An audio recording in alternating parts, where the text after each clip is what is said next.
नारे तकबीर, नारे तकबीर। कौन आया, कौन आया, कौन आया, कौन आया। मैं अपनी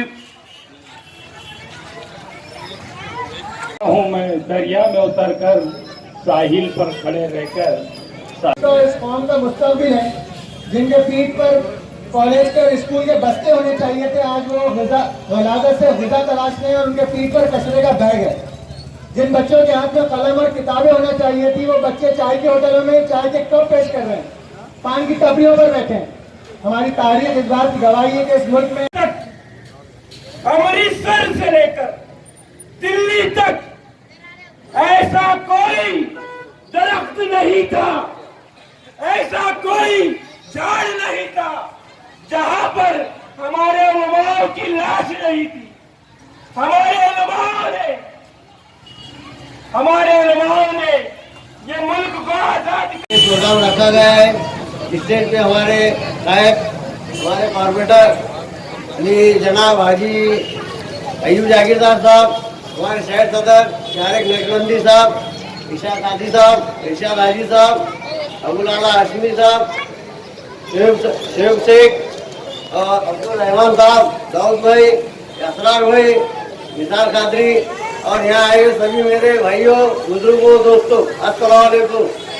आप सब जानते हैं कि हम ऑल इंडिया मजलिस इत्तेहादुल मुस्लिमीन के एक छोटे से कार्यकर्ता है और हम आप लोगों के लिए जद्दोजहद करते रहते हैं।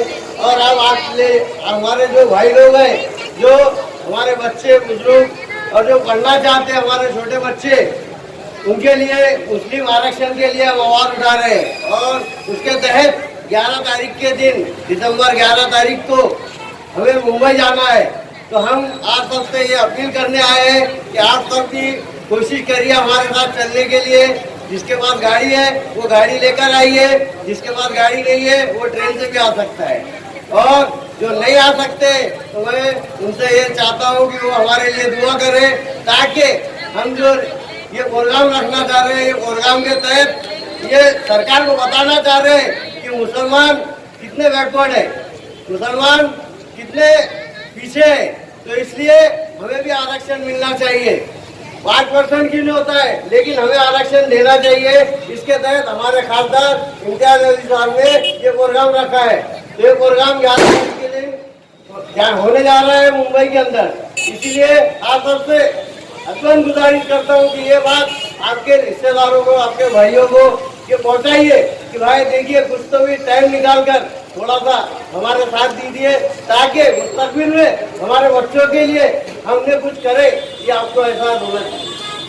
तो ये जो हमेशा कहते आते हैं राष्ट्रवादी, कांग्रेस, शिवसेना वाले कि हम मुसलमानों के साथ हैं, मुसलमानों को ये देंगे, वो देंगे, सिर्फ चॉकलेट देता है।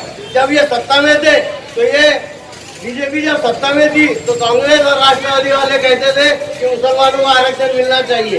लेकिन आज जब वो सत्ता में आ चुके तो ये आवाज क्यों नहीं लगा, ये क्यों नहीं देना चाह रहे हैं? तो हम उनको उनकी औकात बताना चाहते हैं। हम उनको बताना चाहते हैं कि तुम जब सत्ता में विरोध में थे तो हमारे लिए बातें कर रहे थे, आज तुम सत्ता में है तो हमारा काम करिए। नहीं करते हो, सिर्फ हमारा वोट चाहिए उनको।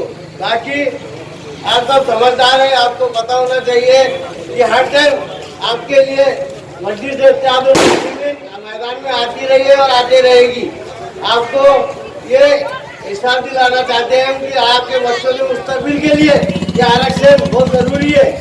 सेक्टर कमेटी ने भी कहा है कि मुसलमानों को आरक्षण देना चाहिए। स्टूडेंट विंग के सदर अब्दुल रहमान साहब, डाइस पे तशरीफ फरमा, किराड़पुरा वार्ड के नगर सेवक इसाक हाजी साहब, अबुल हसन हाशमी साहब और शोएब भाई और हमारे दोस्त इम्तियाज भाई, अजीज तरीन साथियों, आज आपके बीच आने का हमारा मकसद और उस जमीनें हैं उनका तहफ़्फ़ुज़ किस अंदाज में किया जाए, इस उन्वान को लेकर आप लोगों के बीच में आना हुआ।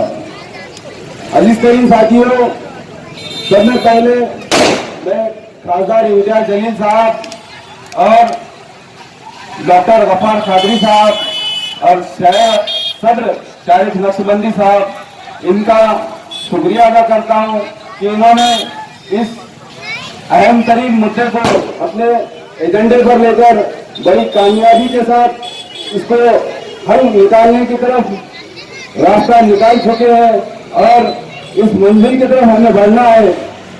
हमें आज जब से हमें आजादी मिली, जब हमारा प्रशासन के अंदर जो तनासुब था, प्रशासन के अंदर जो नौकरियां करने का हमारा तनासुब था, तो वो 33% हम लोग जो है गवर्नमेंट के अंदर हमारी नौकरियां थी। कितने भी 33%।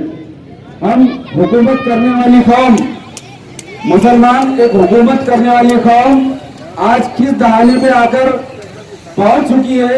आप इस बात का अंदाजा लगाइए कि आज हमारा प्रशासन के अंदर परसेंटेज सिर्फ 2% रह चुका है। तो इसका जिम्मेदार कौन है? इसका जिम्मेदार जो 70 सालों से जिनको हम लोगों ने वोटों से नवाजा, किसी को प्रधानमंत्री बनाए, किसी को मुख्यमंत्री बनाए, ये लोगों ने हमारे हुकूक की तर्जुमानी की क्या? आप लोग इस बात को समझे कि हुकूमत करने वाली कौम एक मुसलमान, इनकी अपनी तारीख है हिंदुस्तान के अंदर कि हमने 1000, 1200, 800 साल हुकूमत की। हमने हुकूमत की, हमारे जागीर थी, हमारी रियासतें थी। हिंदुस्तान आजाद होने के बाद ये बात बहुत जरूरी है, हमें समझना चाहिए किस तरीके से कानून का खेल खेलकर हमारी जागीरों को, कस्टोडियन कानून के तहत हमारी जागीर को लिया गया। पिटानी कानून के तहत किस तरह हमारे जागीरों को, हमारी जमीनों को, हमारे जागीरदार लोगों को जो जमीनें थी वो किस तरीके से उनसे छीन ली गई। टुकड़ाबंदी कानून के लाकर जिसको पूरे महाराष्ट्र, पूरे हिंदुस्तान के अंदर सिर्फ 36 हेक्टेयर से ऊपर आप रख नहीं सकते। इस तरीके से मुसलमानों की जितनी भी जमीनें थी, रियासतें थी, जायदादें थी, ये किस कानून के तहत से हमारे से छीनी गई? ये सब में पहला मसला। दूसरा मसला कि हम हिंदुस्तान आजाद हुआ था जब हमारी हिस्सेदारी प्रशासन के अंदर कितनी थी?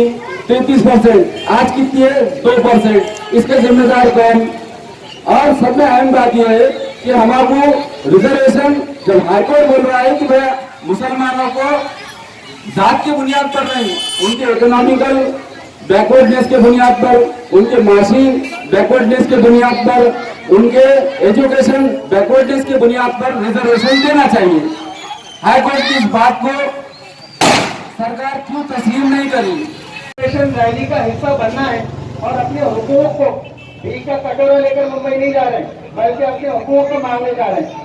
और नौजवानों से बिलखुसूस में ये बात कहना, मसाले लोहा कलम छीन ली तो क्या बात है, खुले जिगर में उंगलियां डुबो ली हमने।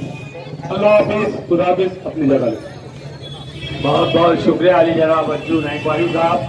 इस बीच हमारे दाइश पर यहाँ तशरीफ फरमा, महाराष्ट्र के स्टेज पे तशरीफ फरमा कुल हिंद मजलिस इत्तेहादुल मुस्लिमीन के रियासती सदर डॉक्टर अब्दुल गफार कादरी साहब, सेंट्रल के उम्मीदवार नासिर सिद्दीकी साहब, इस शहर के सदर शारिक नक्शबंदी साहब, कॉर्पोरेटर अय्यूब जागीरदार साहब, और मैं वक्त कम है और मैं सभी का नाम नहीं ले सकता हूं और अपने मुद्दे पे आता हूं। आज इस जगह पर आप लोगों से मुखातिब होने का मौका जो मिला है वो मुस्लिम रिजर्वेशन के ताल्लुक से मिला है। आप लोगों को ये बताना है कि मुसलमानों को मुस्लिम रिजर्वेशन की कितनी जरूरत है। आने वाले वक्त में हमारे बच्चों के मुस्तकबिल के लिए मुस्लिम रिजर्वेशन चाहिए। हमारे भी बच्चे ये पढ़ना चाहते हैं, लिखना चाहते हैं, बड़े ओहदों पर जाना चाहते हैं। आप देखते हैं कि पुलिस महकमे में मुसलमानों की तादाद कम है। डॉक्टर्स, इंजीनियर्स, मुसलमान ऐसे बड़े ओहदों पर नहीं है। क्यों नहीं है? कि हमें मुस्लिम रिजर्वेशन नहीं मिला, हमें कोई ताउन नहीं मिला, इसकी बुनियाद के ऊपर जो है तो हमें गवर्नमेंट से कोई फायदा नहीं मिला और हम लोग पीछे रहे। आपने देखा 15 साल जब ये सेकुलर जमातों की सरकार हुआ करती थी, तब भी मुसलमानों के वोटों को लिया गया और उन्हें यूज किया गया। और तकरीबन 15 साल तक सेंट्रल में भी इनकी हुकूमत, स्टेट में भी इनकी हुकूमत, इन लोगों ने मुसलमानों को रिजर्वेशन नहीं दिया। आने वाले वक्त में 2014 के इंतखाबात के बाद बीजेपी और शिवसेना की सरकार आई, तब भी पूरे 5 साल इनकी सरकार रही और मुसलमानों को नजरअंदाज किया गया। मैं आप तमाम से गुजारिश करने के लिए आया हूं कि आप कुल हिंद मजलिस इत्तेहादुल मुस्लिमीन के सदर बैरिस्टर असदुद्दीन अवैसी साहब, महाराष्ट्र के सदर इम्तियाज जलील साहब मेंबर ऑफ पार्लियामेंट, महाराष्ट्र के कारगुजार सदर डॉक्टर अब्दुल गफ्फार कादरी साहब, इनकी क़यादत में आने वाली 11 दिसंबर को मुस्लिम आरक्षण के ताल्लुक से मुंबई चलो का नारा दिया गया है कि तिरंगा रैली की शक्ल में हमें जाना है। मैं आप तमाम को ये बताता चलूं कि ये हुकूमत को हमें ये कम अज कम ये एहसास तो भी दिलाना चाहिए कि हम मुसलमान इस शहर में, दुनिया में हमारा भी कुछ वजूद है, हमारे भी बच्चों को पढ़ना लिखना है, हमारे भी लोगों को रिजर्वेशन चाहिए। ये सारी चीजें हैं, हुकूमत को ये बताना है हमें कि हमें रिजर्वेशन की कितनी जरूरत है। और इसी के ताल्लुक से हम लोग 11 दिसंबर को मुंबई के लिए जा रहे हैं। हमारे कायदीन के जो भी इंस्ट्रक्शन रहेंगे हमें उसे फॉलो करना है। यही कहकर मैं अपनी बात खत्म करता हूँ। जज़ाकल्लाह, अस्सलाम वालेकुम। अध्यक्ष तारिक नकबंदी साहब, हमारे साथी नासिर सिद्दीकी साहब, अबुल आला हाशमी साहब और चचा हमारे यहाँ की सुमार के नगर सेवक अय्यूब जागीरदार साहब और तमाम स्टेट पर बैठे हमारे सब पदाधिकारी सामने बैठे। आप सबको बताया कि 11 तारीख का क्या प्रोग्राम है, 11 तारीख क्यों हमने चुन के लिए। हमारी 27 तारीख थी, 27 तारीख को 11 तारीख है। ये हुकूमत मजलिस से इत्तेहादुल मुस्लिमीन से डर गई थी। 27 तारीख का प्रोग्राम को लोग कैंसिल करते और 28 तारीख के प्रोग्राम को, राहुल गांधी के प्रोग्राम को उन्होंने परमिशन देते। ये नहीं तुमको फर्क समझ में आएगा क्या बात है करके। ये सिर्फ तुम्हारे को इस्तेमाल करना चाहते हैं कांग्रेस और राष्ट्रवादी के लोग, सोशल आगे लोग।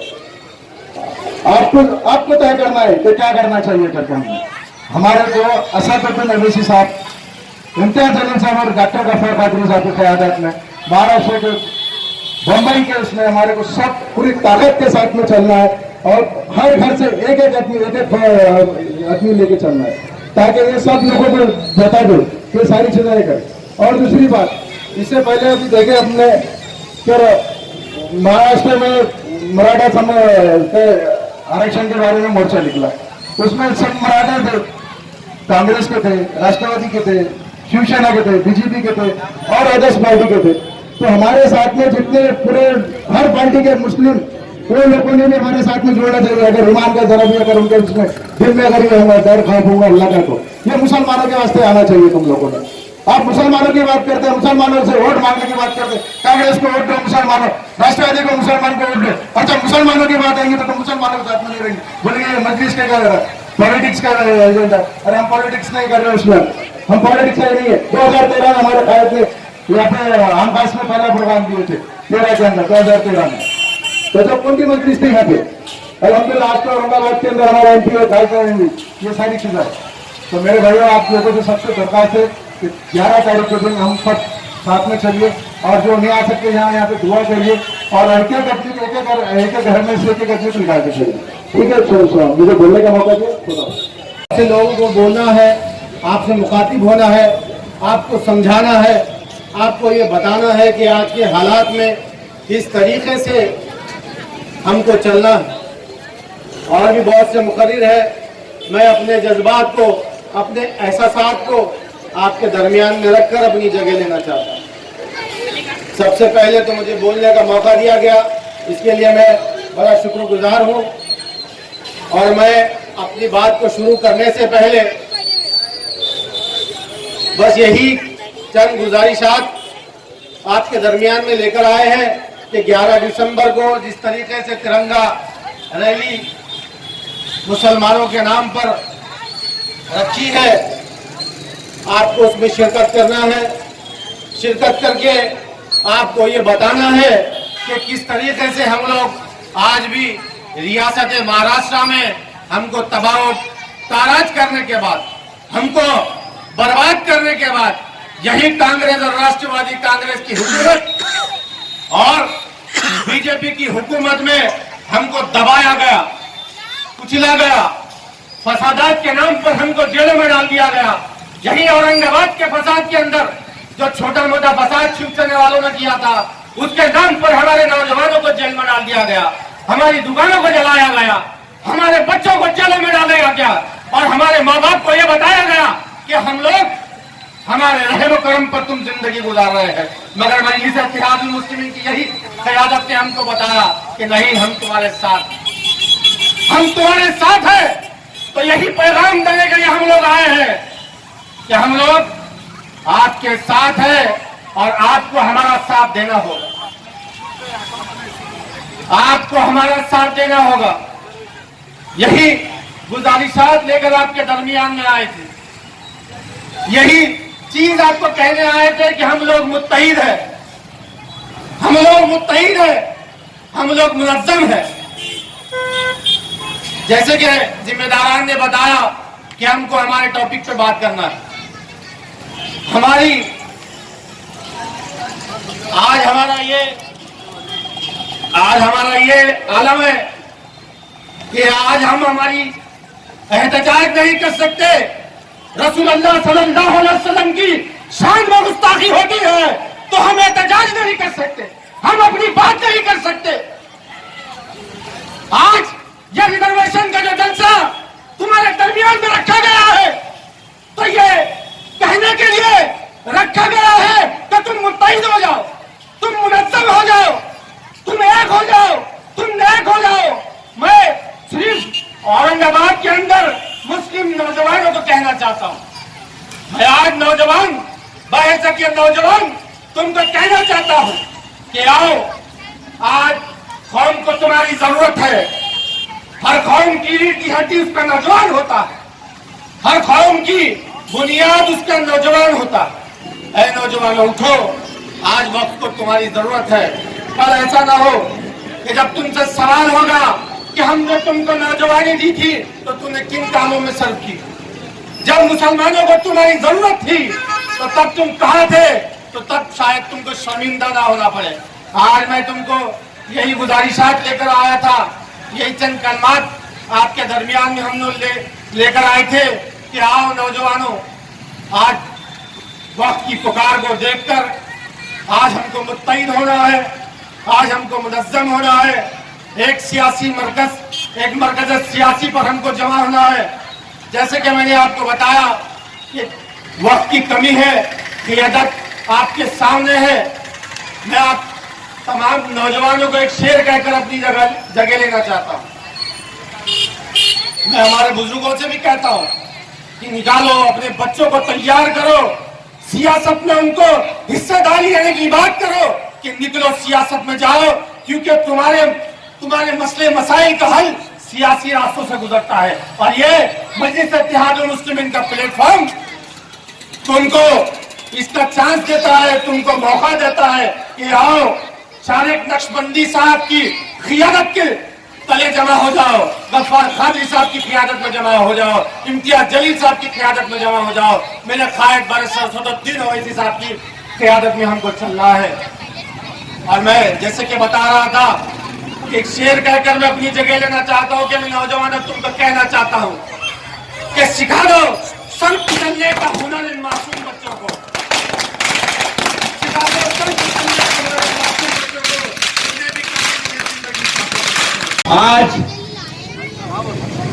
आज हमारा यहाँ पर जमा होने का मकसद है मुस्लिम आरक्षण, एक ही मिशन, मुस्लिम आरक्षण, मुस्लिम रिजर्वेशन।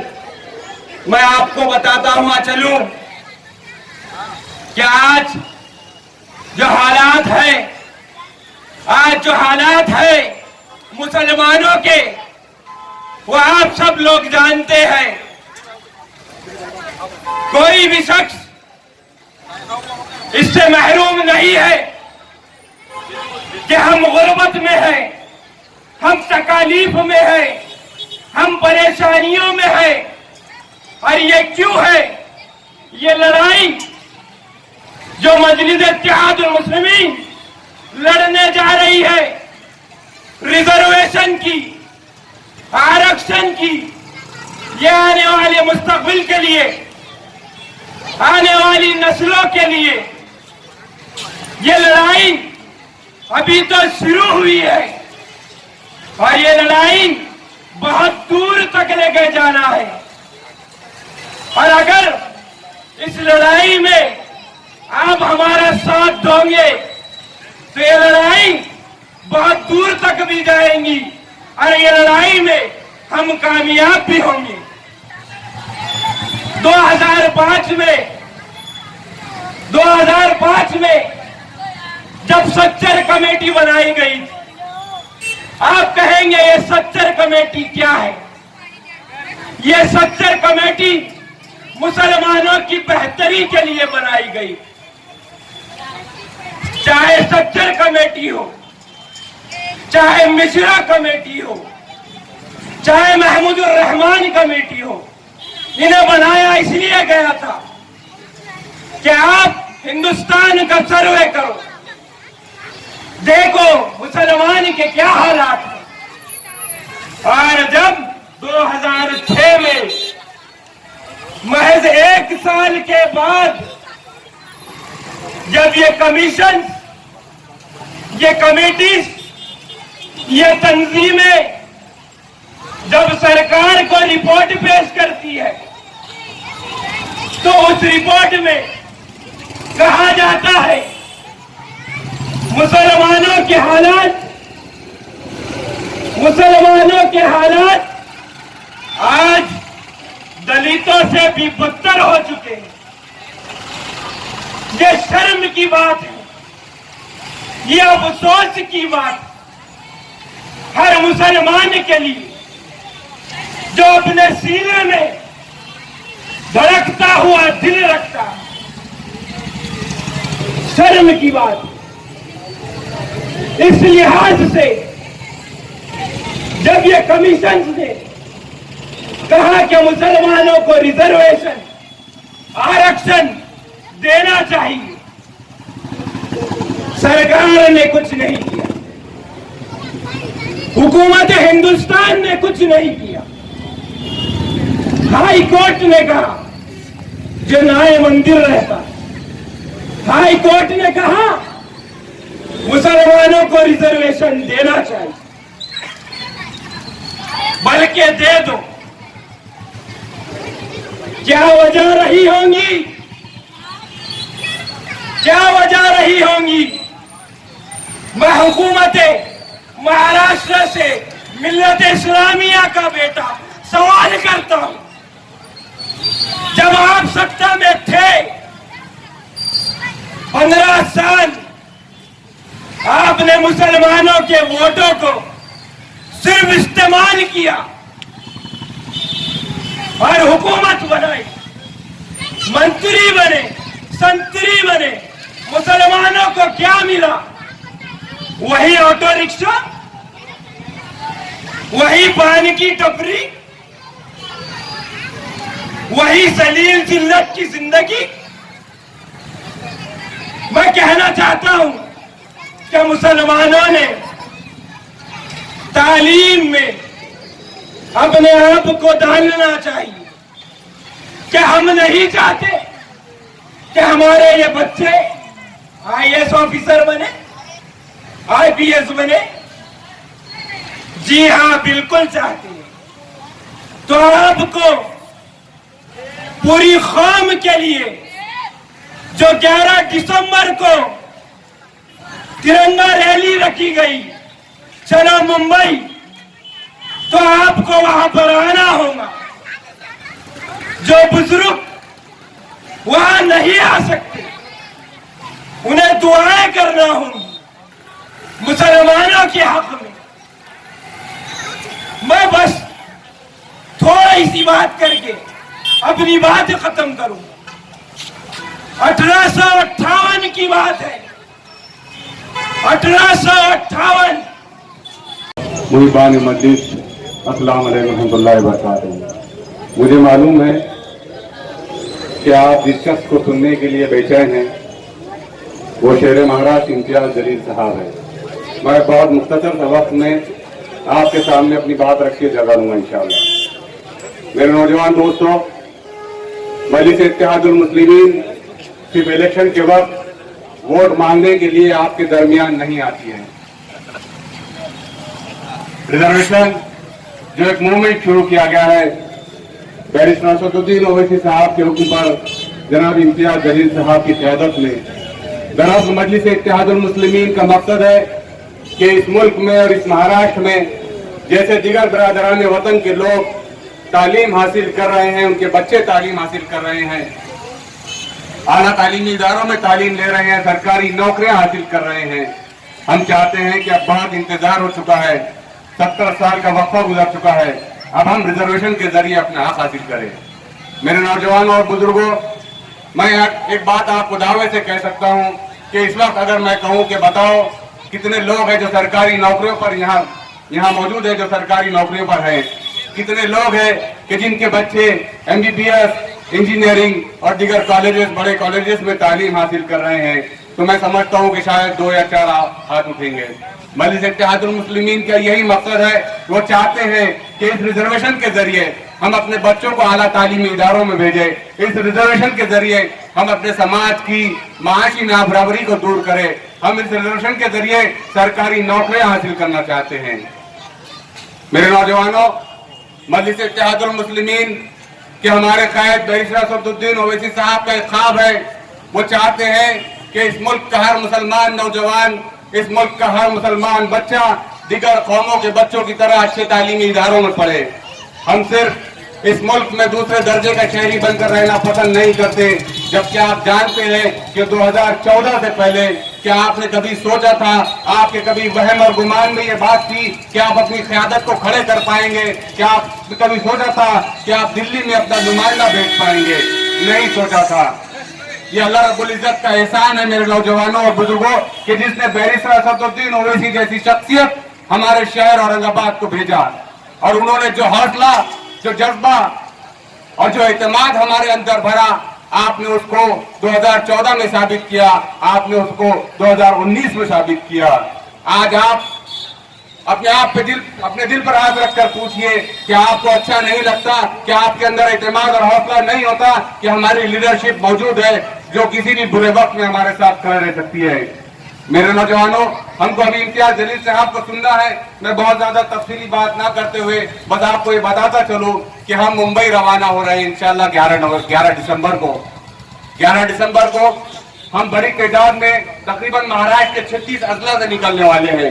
यहाँ बड़ी तादाद में नौजवान मौजूद है और वो चाहेंगे कि वो भी निकले, लेकिन खुदारा कोशिश कीजिए कि अपनी जान और माल लगा कर निकलिए। यहाँ मेरे बहुत सारे नौजवान दोस्त अक्सर कागजीपुरा चाय पीने जाया करते हैं, एक ही बैठक में 400 और 500 रुपए खर्च करते हैं। हम रिजर्वेशन की जो मांग लेकर आगे बढ़ रहे हैं, यकीन जानिए ना वो यहाँ के नौजवानों को मिलने वाला है, ना इम्तियाज जलील साहब के बेटों को मिलेगा, ना डॉक्टर साहब के बेटों को मिलेगा, बल्कि वो हमारी आने वाली नस्लों को मिलेगा। हम चाहते हैं कि वो बच्चे उस रिजर्वेशन की बुनियाद पर औरंगाबाद के मेडिकल कॉलेज अस्पताल में, औरंगाबाद के इंजीनियरिंग कॉलेज में, नर्सिंग कॉलेज में, एरोनॉटिक कॉलेज में, हर जगह अपने बच्चे जाए, रिजर्वेशन की बुनियाद पर वहां पर जगह हासिल करे और तालीम हासिल कर सके। तो मेरा बोलने का मकसद यही था, कागजीपुरे का जिक्र करते करते कि हम बहुत छोटी छोटी जरूरत के लिए रोजाना 400-500 रुपए खर्च कर देते हैं, अपने बच्चों के ऊपर कुरकुरे पे खर्च करते हैं। तो एक बार मजलिस इत्तेहादुल मुस्लिमीन की हमारी क़यादत की आवाज पर लब्बैक कहिए और 11 दिसंबर को हमारे साथ मुंबई रवाना हुई, इसलिए कि हम लोकतंत्र में रहते हैं, हम जमहूरियत में रहते हैं। यहाँ जितनी सरों की तादाद होगी, जितना सरों का समंदर होगा, उतना ही असर आपकी आवाज का हुकूमत पर पड़ेगा, इंतजामिया पर पड़ेगा। एक और बात, आखिरी बात कहता चलो कि अभी तक जितनी भी कौमों ने रिजर्वेशन हासिल करने की कोशिश की है, सब ने अपने हाथों में कभी नीला झंडा उठाए रखा, कभी पीला झंडा उठाए रखा, कभी भगवा झंडा उठाए रखा, लेकिन अल्हम्दुलिल्लाह ये मुसलमान इस मुल्क का सबसे अजीज तरीन बाशिंदा है, जो इस मुल्क से मोहब्बत करता है, वो अपने हाथ में हरा हरा नीला पीला भगवा नहीं बल्कि तिरंगा लेकर चलेगा। इसलिए कि तिरंगे पर इस मुल्क के दिगर बरादरान वतन का जितना हक है उतना ही हम में है। और यही एहसास हमारे कायद जनाब इम्तियाज जलील साहब ने हमने पैदा किया है। मैं आप तमाम लोगों से दरख्वास्त करता हूं कि 11 दिसंबर को आप लोग अपने अपने दोस्तों अहबाब के साथ कोशिश कीजिए कि गाड़ियों के जरिए निकले, अपने हाथों में तिरंगा रखिए। अगर गाड़ी के जरिए नहीं निकल सकते हैं तो जो भी इंतजाम हो सकता है आप मुंबई पहुंचिए, वहां हमारे कायदीन आपसे खिताब करेंगे इंशाल्लाह और हम सोई हुई सरकार को जगाने के लिए कोशिश करेंगे। बहुत बहुत शुक्रिया, जज़ाकल्लाह खैर। रवा और साबिक अपोजिशन लीडर अयूब जागीरदार साहब, तमाम ही स्टेज पर तशरीफ फरमा मुअज़्ज़िज़ीन और सामने बैठे हुए बुजुर्गों, नौजवान साथियों, अस्सलाम वालेकुम रहमतुल्लाहि व बरकातहू। दोस्तों, आज ये जो प्रोग्राम यहाँ पर रखा गया है ये एक बहुत हसास, एक बहुत इंपॉर्टेंट इश्यू के ऊपर हम लोग आज यहाँ पर जमा हुए हैं। और मैं समझता हूँ कि आज ये जो इश्यू है इसके पहले न किसी सियासी पार्टी ने और न किसी ने भी इसके ऊपर इतनी रोशनी डाली थी। आज मजलिस इत्तेहादुल मुस्लिमीन ने औरंगाबाद शहर में, जैसा इससे पहले मुकर्रिर ने कहा कि मेरे कायदे मोहतरम बैरिस्टर असदुद्दीन अवैसी साहब ने औरंगाबाद की सरजमीन पर जब कदम रखा तो वो मुस्लिम रिजर्वेशन की कॉन्फ्रेंस थी कि जब उन्होंने यहाँ पर शुरुआत की थी। जब से मजलिस इत्तेहादुल मुस्लिमीन रिजर्वेशन की मांग करती है। दोस्तों, आज हम जिस इलाके में ये प्रोग्राम कर रहे हैं तो ये एक पिछड़ा हुआ इलाका कहा जाता था, लेकिन सलाम है यहाँ के मेहनत कश लोगों को जिन्होंने अपनी मेहनत से आज अपनी जिंदगी को संवारा, आज अपनी मेहनत से उन्होंने 2 पैसे कमाए। लेकिन क्या आने वाला मुस्तकबिल हमारी आने वाली नस्लों के लिए भी ऐसा होगा? ये बिल्कुल नहीं होगा। दोस्तों, इसी बात को मद्देनजर रखते हुए कि आने वाली नस्लों को ये परेशानी ना हो, आपने देखा होगा कि जो कौमें बहुत मुत्तहिद है, जो बहुत स्ट्रांग है हर लिहाज से, चाहे पैसे से हो, चाहे पढ़ाई से हो, चाहे नौकरियों में हो, चाहे पॉलिटिक्स में हो, वो कौमें तक आज लाखों की तादाद में रोडों पर उतरकर रिजर्वेशन की मांग कर रही है। क्या वजह है कि जो सियासी पार्टियां आज पूरे 288 एमएलए मराठा आरक्षण के बाद एक आवाज में उठकर कहते हैं कि मराठाओं को आरक्षण मिलना चाहिए। जैसा हमारे कायदे मोहतरम का कहना है कि मराठों को आरक्षण देने से हमारे उसका इनकार नहीं है, देना चाहिए। लेकिन जब मुस्लिम रिजर्वेशन की बात आती है तो पूरा हाउस ऐसा सन्नाटा छा जाता है कि वो समझते हैं कि हमारा अगर मुसलमानों के फेवर में अगर बात करें तो हो सकता है कि हमारे को रोड पर चलना भी मुश्किल हो जाएगा। तो दोस्तों, याद मजलिस इत्तेहादुल मुस्लिमीन, ये आपकी अपनी जमात, यह आपकी आज आवाज बनकर यहाँ पर निकली है। आपने सुना होगा कि जिस समाज का अपना दल नहीं होता उसका कोई बल नहीं होता। आज तक हमारा बल नहीं था, लेकिन आज हमारे पास एक सियासी प्लेटफॉर्म है। आज एक हमारे कायदीन दिन रात मेहनत करते हैं।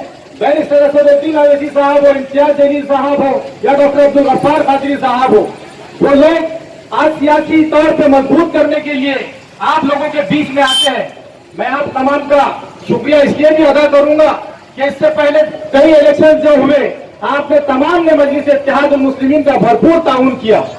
दोस्तों, आज हम जिस इशू के ऊपर जमा हुए हैं और हम जिस जमहूरी मुल्क में रहते हैं तो ये जमहूरियत का निजाम है कि आपके सर गिने जाते हैं अगर आप कोई आवाज उठा रहे हैं। तो मजलिस इत्तेहादुल मुस्लिमीन 11 दिसंबर को ये बताना चाहती है कि मुंबई के सड़कों के ऊपर जिस वक्त कांग्रेस और राष्ट्रवादी कांग्रेस की सरकार रवाना हो रही थी, उन्होंने हमारी कोनी के ऊपर एक गुड़ लगाया था। और आपको मालूम, अगर यहाँ कोई गुड़ लगाता है तो वो कभी हमारे खाने में नहीं आता। उन्होंने एक ऐसा रेजोल्यूशन पास किया था जो आगे जाकर फंस गया। आगे जाकर फंसने के बाद आज तक हमको रिजर्वेशन मिल नहीं पाया। लेकिन कोर्ट ने ये आदेश दिए हैं कि आप ये रिजर्वेशन मुसलमानों को तालीम में देना ही होगा। लेकिन आज जो सत्ता में बैठे हैं लोग, आज उनके हाथ देने वाले हैं, लेकिन आज वो मांगे से नहीं दे रहे। मैं समझता हूँ कि आने वाले वक्तों में आज ये जो जरखरीद मुसलमान जो कांग्रेस और एनसीपी का गुण गाते हुए फिरते हैं, तो इन्होंने, मैं समझता हूँ कि कल ही अपनी पार्टियों से सवाल पूछना चाहिए कि आपने जो रिजर्वेशन मुसलमानों के लिए डिक्लेयर किया था वो उसके अंदर तो एक पॉलिसी थी, उसके अंदर एक चाल थी, चलो ठीक है, लेकिन अब आप आज भी सत्ता में है, आप ये रिजर्वेशन अगर दोगे तो हम आपकी पार्टी में काम करेंगे, वरना हम कांग्रेस और राष्ट्रवादी से अलायदी अख्तियार करेंगे। दोस्तों, आप लोगों को 11 तारीख को मैं मजलिस इत्तेहादुल मुस्लिमीन की जानिब से दावत देता हूं कि जो नौजवान इस मुहिम में हिस्सा ले सकते हैं तो ज्यादा से ज्यादा तादाद में मुंबई पहुंचे और आने वाली नस्लों को तबाही से बचाने के लिए। ऐसा नहीं है कि हम मुंबई जाएंगे तो रिजर्वेशन का वहां से कोई दस्तावेज लेकर आएंगे, लेकिन आने वाली नस्लों के लिए, जैसा अज्जू भाई ने भी एक शेर कहा, मक्तल से बहरे हाल गुजरना होगा, बच गए हम तो किसी और को मरना होगा। आने वाली नस्लों को तबाही से बचाने के लिए जो कुछ भी करना होगा इसी नस्ल को करना होगा। दोस्तों, मजलिस इत्तेहादुल मुस्लिमीन यही चाहती है कि आप लोग इत्तेहाद के साथ में एक सियासी प्लेटफॉर्म से आवाज लगाए। इंशाअल्लाह ताला ये जमात आपके हर वक्त काम आने वाली है इंशाअल्लाह ताला। मुझे यहाँ बोलने का मौका दिया गया, बहुत सारे कायदीन यहाँ पर तशरीफ फरमा है।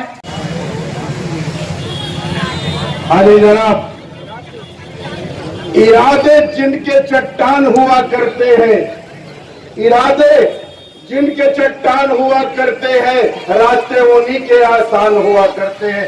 ऐसे अली जनाब इस प्रोग्राम के सदर अब्दुल गफ्फार कादरी साहब कांटे राहों से जो औरों के हटा देता है, कांटे राहों से जो औरों के हटा देता है, कद जमाने में खुदा उसका बढ़ा देता है। ऐसे मेरे कायद मेंबर ऑफ पार्लियामेंट सदर महाराष्ट्र अरे जनाब इम्तियाज जलील साहब, शहर सदर शारिक नक्शबंदी साहब, नासिर सिद्दीकी साहब और तमाम कारपोरेटर और मुहिबान मजलिस और जो भी ओहदेदारान मजलिस और हिंदुस्तान का दरख्शा मुस्तकबिल मेरे नौजवान साथियों, काबिल ताज़ीम बुजुर्गों, अस्सलाम वालेकुम। अल्हम्दुलिल्लाह, अल्लाह रब्बुल इज्जत का बड़ा करम और एहसान अज़ीम है कि आज इस रिजर्वेशन के जो 11 दिसंबर को यहाँ होने वाला है मुंबई के अंदर, उसकी दावत देने के लिए, उसकी फिक्र के लिए हम आपके बीच में यहाँ पर हाजिर हुए हैं। 11 तारीख को मेरे कायदे मोहतरम अरे जनाब बैरिस्टर असदुद्दीन अवैसी साहब के हुक्म पर, अरे जनाब इम्तियाज जलील साहब की क़यादत में और अली जनाब अब्दुल गफ्फार कादरी साहब की रहनुमाई में एक काफिला पूरे महाराष्ट्र के नौजवानों का और मुसलमानों को 5% रिजर्वेशन के लिए यहाँ मुतालिबा करने के लिए बंबई में 11 दिसंबर को हमको जमा होना है और हमारी तादाद को बताना है, क्योंकि सियासत में सरों को गिना जाता है और हम ये चाहते हैं कि हिंदुस्तान के अंदर हमारी भी जो है तो क़यादत मजबूत हो और हमारे मुतालिबात भी मंजूर हो। इसके लिए ये मुसलमानों के जो आज सतह गुर्बत से नीचे जिंदगी गुजार रखे गए, इसके लिए हमारे कायदे मोहतरम ये हिंद इत्तेहादुल मुस्लिमीन के लोग जो है तो ये मुसलमानों के 5% रिजर्वेशन का मुतालिबा करने के लिए आने वाली दिसंबर की 11 तारीख को हम आपके बीच में ये गुजारिश करने आए हैं कि आप मुत्तहिद होकर एक शीशा पिलाई हुई दीवार की तरह कि मुत्तहिद होगे तो मोमिन पुकारे जाओगे, मुंतशर रहकर यहाँ किस्तों में मारे जाओगे। दुनिया की क्या हस्ती है, हम अर्श हिला देंगे, तकबीर का एक नारा जब मिल के लगा देंगे। तो नौजवान साथियों, मुत्तहिद होना है। हर घर से एक नौजवान ये फिक्र लेकर उठे कि 11 दिसंबर को ये असदुद्दीन अवैसी साहब का प्रोग्राम नहीं, ये इम्तियाज जलील साहब का प्रोग्राम नहीं, ये डॉक्टर अब्दुल गफ्फार कादरी साहब का प्रोग्राम नहीं, ये प्रोग्राम महाराष्ट्र के हर नौजवान का प्रोग्राम है, हर उस बुजुर्ग का प्रोग्राम है जो चाहते हैं कि मुसलमान को रिजर्वेशन मिले। अभी बेशतर मुकर्रिरीन ने कहा कि एक सच्चर कमेटी बनाई गई थी 2005 में, 2006 तक उसका सर्वे चला और 2007 में पार्लियामेंट के अंदर ये बिल को मंजूरी मिली, लेकिन आज तक 2007 से लेकर आज 2021 तक उस सचर कमेटी के जो रिपोर्टें थी उसके अंदर सबसे पहले जो सचर जो जस्टिस सदर साहब थे उन्होंने बताया था कि मुसलमानों की हालत दलितों से भी बदतर हो चुकी है। सबसे उनका मुद्दा था 72 मुद्दे सचर कमेटी ने मुसलमानों की पसमानदगी, मुसलमानों की कमजोरी के ये सब 72 मुद्दे वहां पर पेश किए गए थे। आज तक 72 मुद्दे मुद्दों में से एक भी मुद्दे के ऊपर सरकार ने कोई कदम नहीं उठाया। आज वक्त आ चुका है कि ये जिसके मुद्दों के ऊपर हमको उनसे करना है। सबसे पहला ये मुद्दा था कि मुसलमान तालीम में बहुत कमजोर है। ये तालीम के मुश्किल लेकर जितने मुद्दे थे, इसके पहले इंदिरा गांधी के जमाने में एक हिदायतुल्लाह के जस्टिस हिदायतुल्लाह की निगरानी में एक कमेटी बनाई गई थी। उन्होंने भी ये रिपोर्ट दिया था कि भाई मुसलमान बहुत पसमानदा है, इनको भी रिजर्वेशन मिलना चाहिए। अभी ये चालू था और जब से हमारे कायद मोहतरम असदुद्दीन अवैसी साहब, इम्तियाज जलील साहब, गफ्फार कादी साहब ने ये पीसफुल मूवमेंट, ये रेजोल्यूशन का एक मूवमेंट जो लेकर चला है, घबरा गए इससे लोग। एक आदमी ने सुप्रीम कोर्ट के अंदर सचर कमेटी के खिलाफ कि सचर कमेटी के अंदर जो मुसलमानों को सहूलतें दी गई, जो सहूलतें बताई गई, वो उनको ना दिया जाए, इसके खिलाफ एक मुकदमा दायर किया कि मुसलमानों को, हिंदुओं का हक छीन कर मुसलमानों को दिया जा रहा है। अरे भाई, जिसने भी ये मुकदमा दायर किया है उनको हम ये कहना चाहते हैं कि हम किसी का हक छीनने के लिए नहीं आए हैं, हम तो अपना हक मांगने के लिए आए हैं। हमारे संविधान के अंदर, घटना के अंदर ये तरतूद है कि मुसलमानों को भी रिजर्वेशन दिया जाए और हम वो घटना को मद्देनजर रखते हुए हमारा हक मांग रहे हैं। हम किसी का हक छीनना नहीं चाहते, हम भी मंदिरों की ऊंचाइयों पर जाना चाहते हैं, लेकिन किसी को रॉन्ग कर नहीं, किसी का हक छीन कर नहीं। तो मैं आपसे गुजारिश करूंगा कि आने वाली 11 दिसंबर को मुत्तहिद होकर हर घर से एक नौजवान निकले और पूरे जो बंबई के अंदर ये बता दे कि हम भी जो है जिंदा कौम है, हमको ये मुश्किल न समझे और हमको जो है अपने कायदे के इनके अगर हाथ को मजबूत करना है तो हमको ये करना होगा। और मसला रिजर्वेशन का है तो मैं, हमारे यहाँ पर कायद बैठे हैं, हमारे मेंबर ऑफ पार्लियामेंट बैठे हैं, यहाँ पर एक रिजर्वेशन ये भी है कि औरंगाबाद के अंदर, ये बात तो नहीं कहना चाहिए थी लेकिन यहाँ पर हमारे एमपी साहब मौजूद है, इसके लिए गुजारिश करूंगा आप सब मोहल्ले वालों की तरफ से, पूरे शहर औरंगाबाद के लोगों की तरफ से, क्योंकि ये जो मसला है एक रिजर्वेशन जो है साहब, हमारे पास भी जो है तो ये औरंगाबाद के अंदर गुंडेवारी की एक स्कीम शुरू हो चुकी है कि इलीगल मकानों को लीगल किया जाए, इनको रेगुलाइज किया जाए। और ये रेगुलाइज करने के अंदर बहुत सारे लोग कर रहे हैं, लेकिन जो मुस्लिम और दलित इलाके हैं यहाँ पर जो है तो ये कुछ रिजर्वेशन महानगर पालिका में 40 साल पहले, 30 साल पहले, 25 साल पहले ये रिजर्वेशन जो खाली कागज पे मार दिए, न मालिक मकान जमींदार को पैसे दिए गए और ना ही उसके साथ आगे की कोई फॉर्मेलिटी को कंप्लीट किया गया। जैसे कि वैसे ये पैसे नहीं दिए, लेकिन मैं हमारे मेंबर ऑफ पार्लियामेंट साहब से गुजारिश करूंगा कि साहब ने भी जो है तो यहाँ के पालक मंत्री से बात की है, मैंने साहब से बात किया था, साहब ने इम्तियाज जलील साहब ने यहाँ के पालक मंत्री से बात की, यहाँ के नगर विकास मंत्री से बात की। तो मैं साहब से गुजारिश करूंगा कि ये गुंडेवारी स्कीम जो है और जिस जमीन के ऊपर आरक्षण है और वहां पर ये कॉर्पोरेशन गुंडेवारी नहीं कर रही है, तो मेरा एक मुतालबा है और साहब से गुजारिश है कि आप ये कहेंगे जिस बस्ती के ऊपर 100% आबादी बस चुकी है, उस जो रिजर्वेशन होने के बावजूद उस जो आबादी को, उस एरिया को भी जो है तो गुंडेवारी में शामिल किया जाए। तो मैं साहब से गुजारिश करूंगा कि आप गुंडेवारी के अंदर, तो इसके अंदर 2 ही इलाके ज्यादा है, एक मुस्लिम और दलितों के, इसके अंदर रिजर्वेशन डाल दिया गया और उसको पैसे नहीं दिए, जमीन को एक्वायर नहीं किया गया और ये सारी तकलीफें हमको उठानी पड़ रही है, जिसके अंदर हमारी ये रहीम नगर आजाद चौक से लेके तो राम मंदिर तक जो जमीन है पूरी ये रिजर्वेशन में है। और हम चाहते हैं, और मैं असल में अभी ये बात क्यों कह रहा हूँ कि हमारे कायदे मोहतरम जिस चीज पे हाथ रख देते हैं इम्तियाज जलील साहब, इंशाअल्लाह कामयाबी के कदम चूमती है। तो मैं ये चाहूंगा कि साहब ये हमारा काम है, ये हमारे परेशानियों का काम है, तो इस वो रिजर्वेशन के साथ साथ मुस्लिम आरक्षण, मुस्लिम रिजर्वेशन जो आप 5% मांग रही है बम्बई में जाकर, मैं ये चाहता हूं कि आप भी जो है तो उस मोमेंट, उस इसके अंदर हमारा भी ये मुद्दे को शामिल करें। मैं आपका ज्यादा वक्त नहीं लूंगा क्योंकि यहाँ पर अब आप साहब को सुनने के लिए बेचैन है। शुक्रिया, खुदा हाफिज। अगर सरकारी नौकरियों की बात की जाएगी, अगर एजुकेशन की बात की जाएगी, इंडस्ट्रीज की बात की जाएगी, जायदाद की बात की जाएगी। जिस तरह से दूसरे शहरियान को मुलाजमतें मिलना चाहिए, नौकरियां मिलना चाहिए, हुकूमत के इदारों में एजुकेशन में मौके मिलना चाहिए, क्या ये मौके मुसलमानों को मिल रहे हैं? हिंदुस्तान में सच्चा कमेटी बैठी, रंगनाथ मिश्रा कमीशन बैठा, महमूदुर रहमान कमेटी बैठी। इन सब की रिपोर्ट बताती है कि मुसलमानों का परसेंटेज नौकरियों में, तालीमी इदारों में बहुत कम है। भाई क्या किया जाए?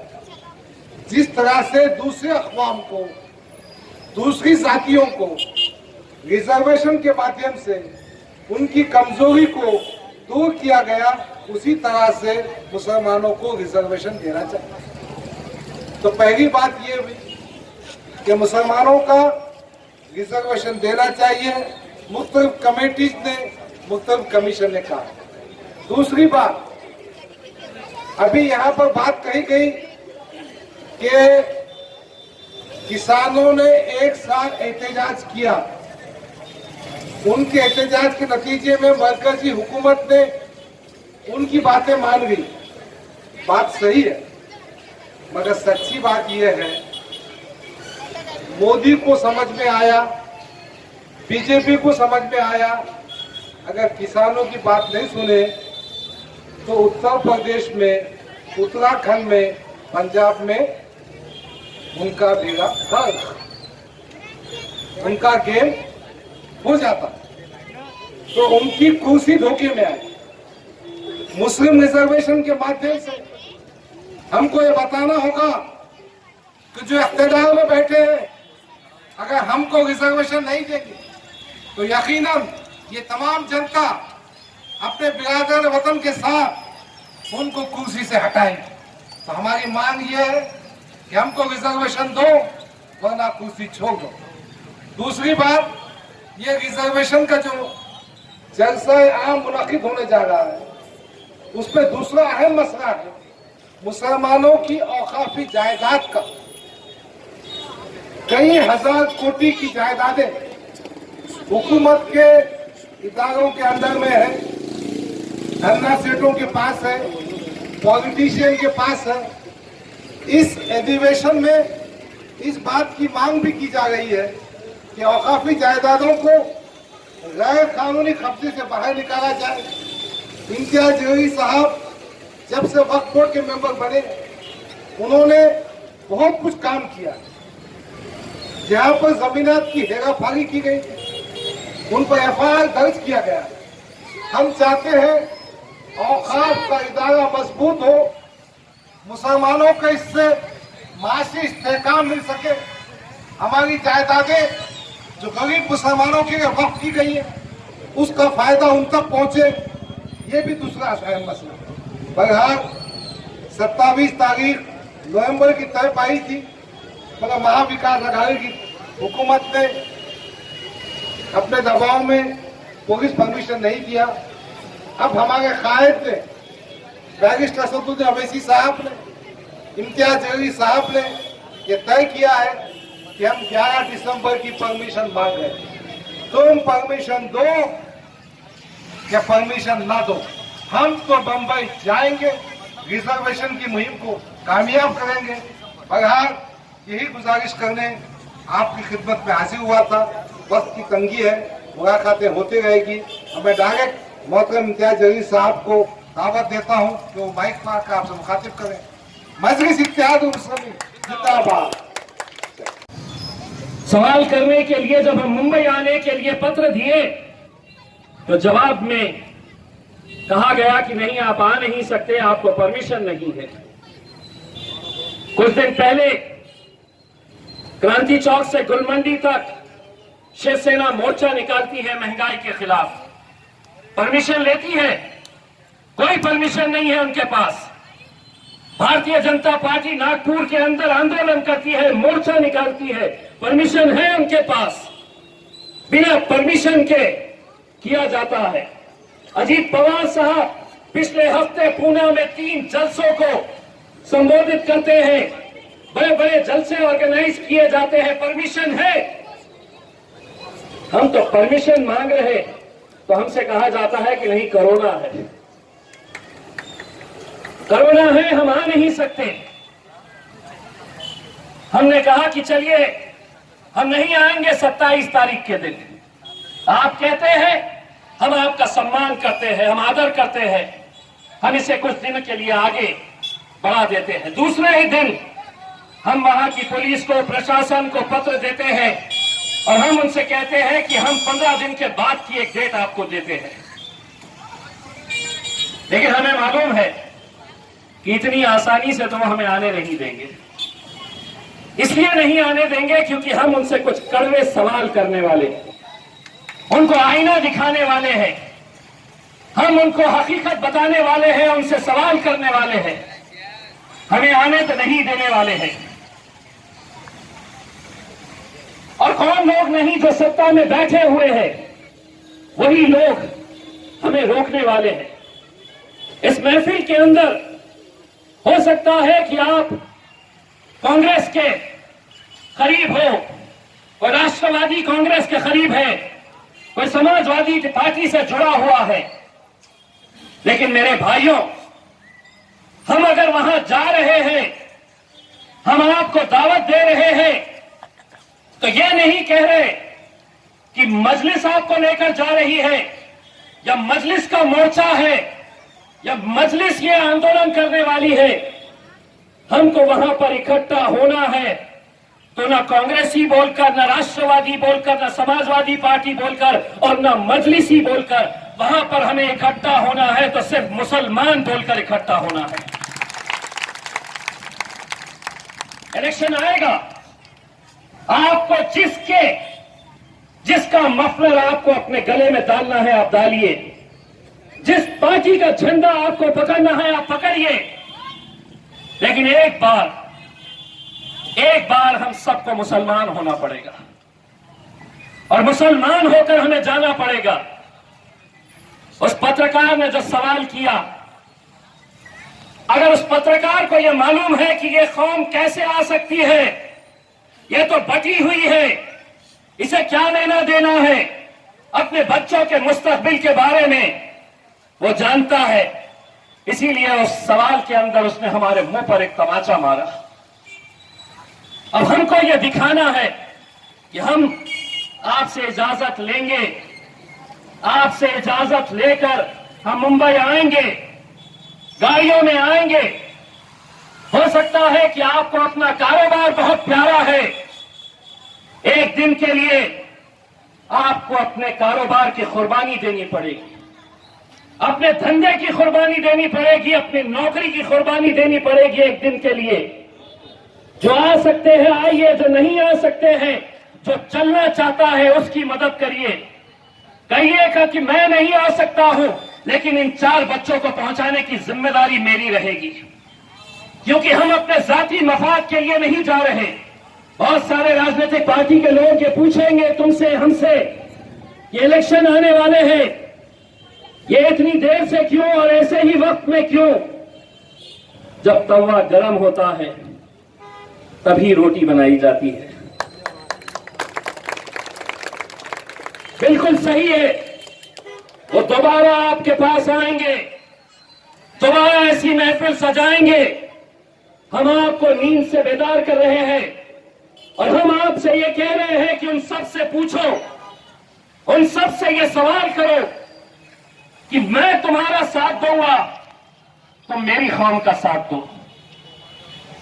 मेरे भाइयों, ये बहुत ही अफसोस की बात है कि हम आज इतनी कोशिशें करने के बावजूद भी हमें जो जमहूरियत में इख्तियार जो दिया गया है, संविधान के अंदर जो इख्तियार दिया गया है, अगर आजाद मैदान के अंदर एसपी के हजारों कर्मचारी वहां पर इकट्ठा होकर आंदोलन कर सकते हैं, तो मुसलमानों को ये इख्तियार क्यों नहीं दिया गया है? अगर आप इस नजरिए से देखेंगे कि नहीं, अमरावती के अंदर हुआ है, मालेगांव के अंदर हुआ है, नांदेड़ के अंदर गड़बड़ हुई है तो मुसलमानों की वजह से हुई है। अगर वहां हुई है तो तुम ये समझ लेना कि मेरे औरंगाबाद शहर के अंदर तो कुछ नहीं हुआ है, औरंगाबाद वाले आएंगे वहां पर। और ये इख्तियार अगर सबको दिया गया है तो हमसे ये क्यों छीना जा रहा है। मैं आप लोगों से यह अत्यंत गुजारिश करना चाहूंगा कि हमने 11 दिसंबर की डेट का ऐलान किया गया है। 11 दिसंबर के दिन इंशाल्लाह हम लोग मुंबई की तरफ कूच करेंगे, एक ताकत दिखाएंगे, सरों का समंदर दिखाएंगे और सरकार से कहेंगे कि अब आपको तो देना पड़ेगा। और सरकारें अगर किसी से डरती है तो आवाम से डरती है, पब्लिक से डरती है। और उसकी जिंदा मिसाल अगर कोई देखना है तो जिस 56 इंच के सीने को इतना गुरूर था, इतना घमंड था कि मैंने कोई कानून लेकर आ गया हूं तो उस कानून को कोई नहीं पलट सकता है। मेरा 56 इंच का सीना है, मैं कैसे पीछे जाऊंगा, मैं कैसे पलटी मारूंगा। आवाम के दबाव के अंदर, आवाम की ताकत के नीचे उस 56 इंच के सीने को भी झुकना पड़ा।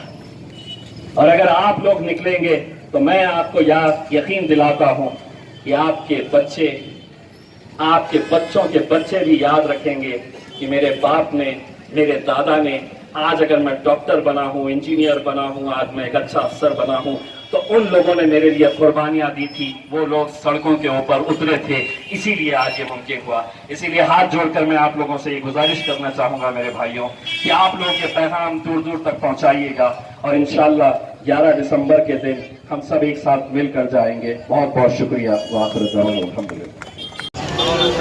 इससे पहले कि मैं मुसलमान के ऊपर हम लोग यहाँ पर इकट्ठा हुए हैं तो बात करने से पहले एक अहम बात आपके अपने इलाकों के, मैं जब भी इन इलाकों के अंदर आता हूँ तो मुझे अफसोस होता है।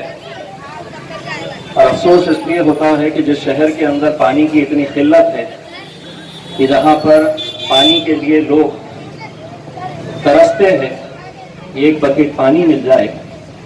मैं जितने इलाके यहाँ पर देखता हूँ वहाँ पर शाम के वक्त में सड़कों के ऊपर जो पानी बहाया जाता है वो किसी लिहाज से माफी के लायक नहीं है। और ये हम सबको सोचना चाहिए, बहुत संजीदगी के साथ इस बात के ऊपर गौर करने की जरूरत है कि कैसे कैसे इलाकों के अंदर एक बकेट पानी के लिए लोगों को तरसना पड़ता है। और हमारे अपने इलाकों के अंदर हम शाम के वक्त में इस तरह सड़कों के ऊपर अगर पानी बहता हुआ अगर देखते हैं तो मेरे हिसाब से हमारे जितने कॉरपोरेटर जिन जिन इलाकों के अंदर ये पानी बहता है यकीनन वो माफी के हकदार नहीं रहेंगे। आपको जो कार्रवाई करनी है, जैसी कार्रवाई करनी है आपको करना पड़ेगा। लेकिन हम कोई एक इलाका पानी से महरूम है और जिन इलाकों के अंदर पानी आ रहा है वहां पर अगर हम इस तरह से पानी अगर बहाते रहेंगे तो मैं उन तमाम कॉरपोरेटर्स को ये बात अच्छी तरह से बताना चाहता हूं कि अगर ऐसी गफलत अगर होती है, कार्रवाई करवाइए। जिससे कार्रवाई करवाने का है, कहा नल का कनेक्शन अगर काटना है तो कटवाइएगा। लेकिन लोग अगर पानी के लिए तरस रहे हैं और हम अपने इलाकों के अंदर इस तरह से पानी अगर बहाते रहेंगे, कभी जाइए और उन इलाकों का दौरा करके आइए जहां पर लोग पानी के लिए तरस रहे हैं। और ये आप लोगों की भी जिम्मेदारी है, ये एक सवाब का और नेकी का काम है। ये आप लोग भी बहैसियत इस इलाके के अंदर रहने वाले, यहाँ के अतराफ के इलाकों के अंदर रहने वाले तमाम शख्स की यह जिम्मेदारी है कि वो देखे कि पानी क्यों बह रहा है, किसकी वजह से बह रहा है। मेरे लिए बहुत आसान है कि मैं महानगर पालिका को पत्र लिखूं और कह दूं कि ये लाइन काट दी जाए, क्योंकि मुझे मालूम है कि ऐसे कौन से इलाके हैं कि जहां पर आज भी रात में 2 बजे पानी आता है। हमारी माएं और बहनें 2 बजे और 3 बजे उठकर पानी भरती है। एक भाई की हैसियत से मैं आप लोगों को ये बता रहा हूं, ये सिर्फ कॉर्पोरेटर्स की या खासदार की या डॉक्टर साहब की जिम्मेदारी नहीं है, हर शख्स की यह जिम्मेदारी है, क्योंकि ये नेकी का काम हम करने वाले हैं। जहां तक इस महफिल की आज जो मकसद के लिए हम जमा हुए हैं, मैं आपको ये बताने के लिए आया हूं कि कुछ दिन पहले जब बैरिस्टर असदुद्दीन अवैसी साहब यहां पर आए, हमने कॉन्फ्रेंस लिया और उस कॉन्फ्रेंस के जरिए हमने ये बताया कि आज इस राज्य के अंदर, महाराष्ट्र के अंदर मुसलमानों की हालात कैसे है, उनका सोशियो इकोनॉमिक एजुकेशन के अंदर हम किस मुकाम के ऊपर खड़े हैं।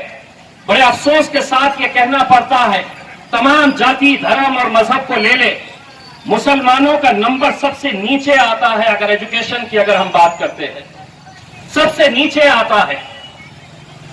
हर माँ बाप, चाहे वो अमीर हो गरीब हो, हर माँ बाप की यह ख्वाहिश होती है कि मेरा बच्चा भी अच्छी तालीम हासिल करे, मेरे बच्चे को भी अच्छा एजुकेशन मिलना चाहिए। हर माँ बाप की यह ख्वाहिश होती है कि मेरा बच्चा एक अच्छा अधिकारी, एक अफसर बने। लेकिन कैसे मुमकिन होगा? उसके बाद प्रेस कॉन्फ्रेंस जब ली गई तो एक पत्रकार ने असदुद्दीन अवैसी साहब से एक सवाल किया, और वो सवाल जो था उसमें महाराष्ट्र के मुसलमानों के मुंह पर एक थप्पड़ मारा, हम सब के मुंह पर एक थप्पड़ मारा। और उसने ये सवाल किया कि आप इसका नेतृत्व कर रहे हैं, कौन लोग हैं, कौन आएगा इसके पीछे, कौन लोग आपके पीछे खड़े रहेंगे? ये सवाल उनके लिए नहीं था, ये सवाल हम सब के लिए था। सियासत हर एक को करने का इख्तियार है। मैं यहां पर इम्तियाज जलील किसी एक राजनीतिक पार्टी का मेंबर ऑफ पार्लियामेंट बोलकर नहीं खड़ा हुआ, बल्कि उस कौम का एक बेटा, एक भाई बनकर खड़ा हुआ हूं, जो हर रोज अपने नौजवानों को देखता हूं, अपने बच्चों को देखता हूं, उनके माँ बाप की तड़प को देखता हूं कि जो उन बच्चों को पढ़ाना चाहते हैं। नौजवानों की ख्वाहिश है कि हम भी किसी अच्छे कॉलेज में जाएं, हमारा भी एडमिशन किसी अच्छे कॉलेज के अंदर हो, हम भी आगे पढ़ना चाहते हैं। लड़कों से ज्यादा लड़कियों के अंदर मैंने ये तड़प देखी है हमारे कौम की। लेकिन मैं अपने आप को बेबस महसूस करता हूं, मैं अपने आप को मजबूर महसूस करता हूं कि हमारे पास अगर कुछ नहीं है तो हमारे पास वो जो सब चीजें होनी चाहिए थी, जो इख्तियार हमें अदालत ने दिया था। अदालत में जब ये मामला गया था तो ये बात सामने आई थी कि मराठाओं की सोशो इकोनॉमिक एजुकेशन स्टेटस क्या है, उनका दर्जा कैसा है, उनके पास कितनी जमीनें हैं, उनके पास कितनी जायदादें हैं, उनके पास ग्रेजुएट्स कितने हैं, 10वीं तक कितने बच्चे पढ़ते हैं, 12वीं तक कितने पहुंच पाते हैं। और वही आंकड़ा मुसलमानों के ताल्लुक से अदालत के सामने जब आया तो अदालत ने बहुत बारीकी से उसको देखा, समझा और यह फैसला किया कि 5% रिजर्वेशन मुसलमानों को तालीम के अंदर मिलना चाहिए। नासिर सिद्दीकी साहब ने जो बताया ये सही बात है कि उस वक्त 2014 में महज इलेक्शन आने वाले थे, 2014 का विधानसभा का इलेक्शन आने वाला था। हमको गाजर दिखाया गया, लॉलीपॉप दिया गया और कहा गया कि देखो हमने आपको रिजर्वेशन दे दिए। उसी दिन ये तय था कि जब तक ये कानून नहीं लाया जाएगा विधानसभा के अंदर, ऑर्डिनेंस लाया गया। एक ऑर्डिनेंस की जान होती है, उसका पीरियड होता है महज 6 महीने का। 6 महीने के बाद उसको एक कानून के अंदर तब्दील करना पड़ता है, और वो उसी वक्त तब्दील होता है कि जब विधानसभा के अंदर आपके पास मेजॉरिटी है। सरकार बदल गई, शिवसेना बीजेपी वाले आ गए। मैं 2014 से आपकी दुआओं की वजह से मैं विधानसभा के अंदर एमएलए बनकर गया। उस वक्त मैंने अलग अलग राजनीतिक पार्टियां जो विपक्ष के अंदर थी उनको सरकार से लड़ते हुए देखा, चीखते चिल्लाते हुए देखा। कांग्रेस का मंत्री खड़े रहता, राष्ट्रवादी का आमदार खड़े रहता, समाजवादी का नेता खड़े रहता और देवेंद्र फडणवीस से कहता कि मुसलमानों को रिजर्वेशन दो, तुम मुसलमानों के साथ नाइंसाफी कर रहे, तुम उनको आगे देखना नहीं चाहते, तुम उनकी तरक्की नहीं करवाना चाहते हैं करके लड़ते थे। उस वक्त मुझे यह एहसास होता था कि देखिए कितने बड़े रहनुमा है हमारे, कितनी तड़प है इनके अंदर। वो जानते थे कि भारतीय जनता पार्टी किसी सूरत के अंदर, शिवसेना किसी हालत के अंदर हमको रिजर्वेशन नहीं दे सकती थी। उनकी नीयत ही नहीं थी, उनके इरादे नहीं थे, उनके मकसद नहीं था, लेकिन वो मांगते रहे। 2019 के बाद सरकार बदल गई और वही लोग जो 2014 के अंदर आपके और मेरे हाथ में एक लॉलीपॉप देकर गए थे, आज वो हुकूमत में बैठे हैं। क्या वजह है कि उनका एक भी नेता, एक भी एमपी, एक भी एमएलए असेंबली में हो या पार्लियामेंट के हो, अंदर खड़े रहकर यह सवाल करता है कि मुसलमानों को रिजर्वेशन मिलना चाहिए क्योंकि अदालत ने उन्हें दिया है। मराठा मराठा मराठा, दीजिए आप मराठाओं को, कोई एतराज नहीं है। धनगर समाज मांग रहा है, दीजिए आप उन्हें। लेकिन अदालत ने हमें यह इख्तियार दिया है, अदालत ने यह कहा है कि मुसलमानों को तो मिलना ही चाहिए। क्यों नहीं दिया जा रहा है? अगर हम लड़ेंगे नहीं, अगर हम मांगेंगे नहीं, अगर हम अपने बच्चों के मुस्तकबिल के बारे में सोचेंगे नहीं, एक बात समझ लीजिएगा, सिर्फ अपने आप से धोखा नहीं, अपनी कौम के साथ हम धोखा कर रहे हैं। हमने नारा दिया 27 नवंबर को हम बंबई जाएंगे। डॉक्टर साहब ने जैसा बताया, शारिफ भाई ने जैसा बताया, हम तिरंगा लेकर जाएंगे, मुंबई में जमा होंगे और सरकार से हम